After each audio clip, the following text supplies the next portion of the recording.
Hey guys, good morning అందరికీ. So ఈరోజు మార్నింగే రెడీ అయిపోయాను 4 o'clockకి.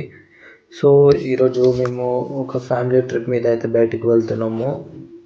కుమరెల్లి మల్లన్న జాతరకు పోతున్నాము. సో ఫస్ట్ టైం నేను కూడా వెళ్ళడము చాలా ఎక్సైట్గా అనిపిస్తుంది. కాకపోతే కొంచెం కోల్డ్ ఎక్కువ ఉన్నందువల్ల నేను గట్టిగా మాట్లాడలేకపోతున్నాను, ఎందుకంటే గొంతు పడిపోయింది అప్పుడే. కొంచెం పైకి వచ్చిన, ఎందుకంటే కింద జుట్టు ఆరట్లేదు. పెద్ద జుట్టు కాదు కానీ ఆరట్లేదు. సో మార్నింగ్ వ్యూ అయితే ఇట్లా ఉంటుంది. సో స్కై ఏం కనిపించదు, మొత్తం బిల్డింగ్లే ఉంటాయి ఇక్కడ.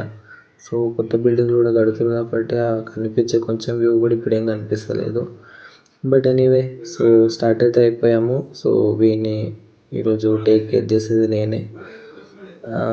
ఇట్లా క్యూట్గా ఉన్న పిల్లల్ని ఇస్తే ఏం కాదులేండి, నేను మేనేజ్ చేస్తాను. నాకు చిన్న పిల్లలు అంటే చాలా ఇష్టం. సో వీడు నాకు బొమ్మడిది అవుతాడు. సో వీటితోటైతే మంచిగా టైం పాస్ చేసినాం. కాకపోతే మధ్యలో కొంచెం ఇరిటేట్ చేసిండు. సో దారిలో అయితే ఒక దగ్గర బ్రేక్ఫాస్ట్కి అయితే ఆగాము.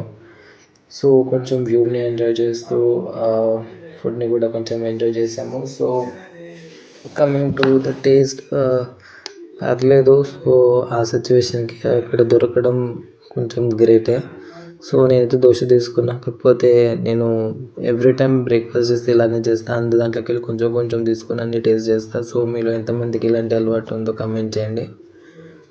అండ్ తినేసాక దారిలో ఎవరో మా ఫ్రెండ్ లాగా కనిపిస్తే జూమ్ చేసి చూసిన, కాకపోతే వచ్చింది వీడు. సో తినడం అయిపోయాక ఇక మళ్ళీ కొంచెం వ్యూని ఎంజాయ్ చేద్దామని కెమెరా ఆన్ చేస్తే ఇక ఎండ మాత్రం ఘోరంగా కొడుతుంది ఇక్కడ.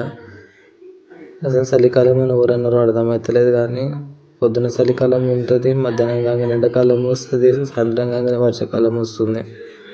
అసలు ఈ క్లైమేట్ కూడా ప్రెడిక్ట్ చేయలేకపోతున్నాము. సో తినేసిన తర్వాత మళ్ళీ స్టార్ట్ అయిపోయినాము. దారిలో అయితే చాలా మాట్లాడుకున్నారు, అంటే ఫ్యామిలీ వాళ్ళు కదా, మొత్తం ఫ్యామిలీ రిలేటెడ్ మాట్లాడుకుంటున్నారు. సో మంచిగా అనిపిస్తుంది అట్లా గాసిప్స్ వింటుంటే. సో చాలా రోజుల తర్వాత ఫ్యామిలీ తోటి కూడా మంచిగా టైం స్పెండ్ చేసినట్టు అనిపించింది. మేము ఫ్రీక్వెంట్గా అయితే ఏమీ అక్కడికి వెళ్ళాము. ఓన్లీ ఇక్కడ సిటీలో ఉన్న వాటికి వెళ్తాము. కొంచెం ఇట్లా లాంగ్ డిస్టెన్స్లో మేము ప్లాన్ వేసుకోవడం కొంచెం తక్కువే. ఒకప్పుడు మంచిగా వెళ్తుండే, కానీ ఇప్పుడు అందరి షెడ్యూల్స్ బిజీగా ఉన్నాయి. సో ఎవరి వర్క్ ప్రొఫెషన్లో వాళ్ళు చాలా బిజీగా ఉన్నాం కాబట్టి ఈ మధ్య ఈ ప్లానింగ్స్ అనేవి కొంచెం తగ్గినాయి. బట్ ఐ హోప్ మా అందరికీ ఇలాంటి క్వాలిటీ టైం స్పెండ్ చేసే టైం మళ్ళీ వస్తుందని అనుకుంటున్నా. సో ఈ వీడియోలో అయితే ఇంతే. సో నేను నెక్స్ట్ వీడియోలో కంప్లీట్గా గుడి గురించి చెప్తాను మీకు. So stay tune guys, thank you.